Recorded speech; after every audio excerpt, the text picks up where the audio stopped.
Hi, welcome. This video is all about the truth behind how many menopause symptoms there actually are and why you feel so out of order.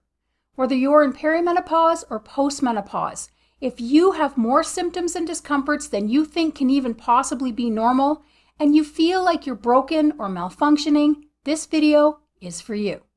The number of menopause symptoms is not an exact science, obviously, but I'm sure many of you have come to realize that the list of symptoms changes depending on who you're asking.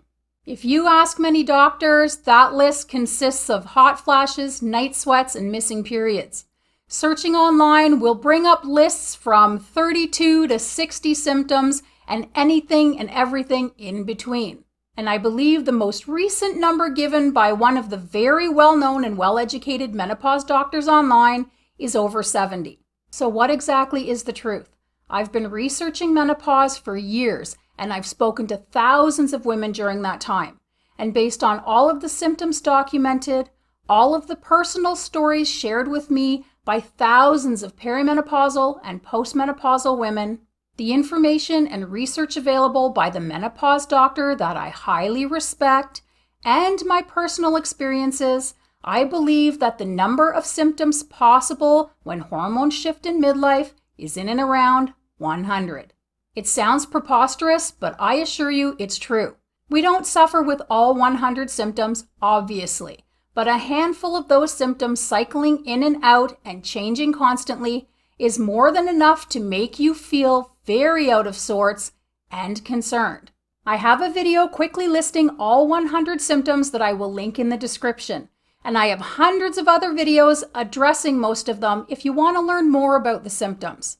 For obvious reasons, I can't address all 100 symptoms in this video, but you can see them all listed here, and you're more than welcome to pause the video and read them all if you like. When I was navigating perimenopause, I had at least 15 or more symptoms on any given day, and they would change from day to day and week to week, and not one doctor could explain it. It felt like my body was breaking down and letting me down, and I couldn't control it.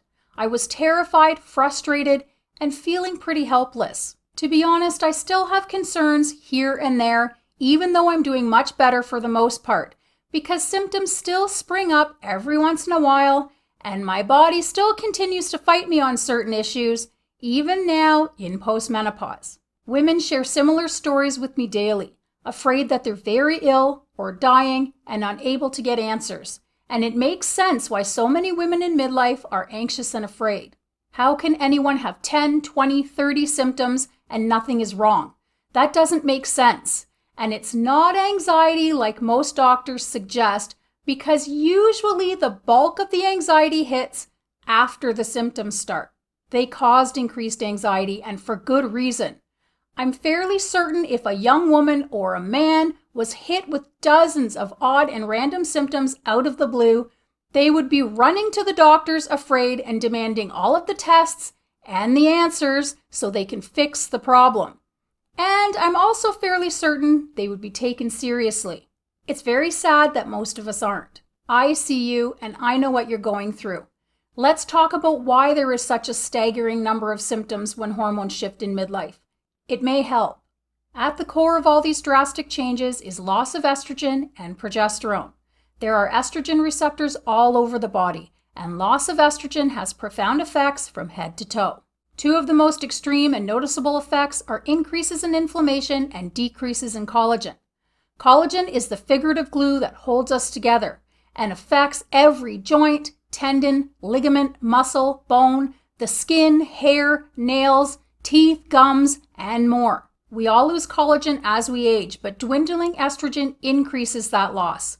Less collagen and more inflammation equals hurting and feeling pretty broken. There are lists of symptoms from loss of collagen and increased inflammation alone, but low estrogen is involved in so much more chaos, like changing gut health.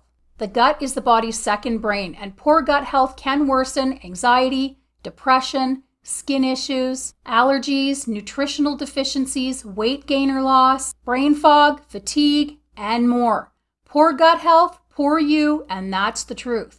Low estrogen also causes spikes in cortisol, and chronically high cortisol is famous for its roles in resistant weight gain, especially around the middle, anxiety, poor sleep, memory issues, insulin resistance, and high blood pressure. There are also estrogen receptors in the ears, the organs, and the nervous system. So things like tinnitus, paresthesia, dizziness, air hunger, and all of the symptoms on the list that I showed you earlier are also possibilities. It all boils down to the fact that sex organs are vital to health and optimal functioning, and their loss in menopause can cause quite a bit of chaos. It's sad that most of the medical community is not up to speed on all of this information. They should all have the 100 menopause symptoms list hanging in their offices. It would make life in menopause a lot less scary to have support from doctors. Things are slowly changing, but not fast enough in my opinion. So there you have it. There are 100 possible menopause symptoms, and loss of estrogen and collagen are at the core of much of them. Consider HRT if you can use it. Take a quality collagen supplement and a pre-pro postbiotic. Consider magnesium, vitamin D, B12, and other necessary nutrients, and work on sleep, diet, stress levels, and building strength to make your midlife as enjoyable and symptom-free as possible. It's rough at times, believe me, I know. I wish each of you health, happiness, and peace of body and mind, and I'll see you all in the next video. Bye for now.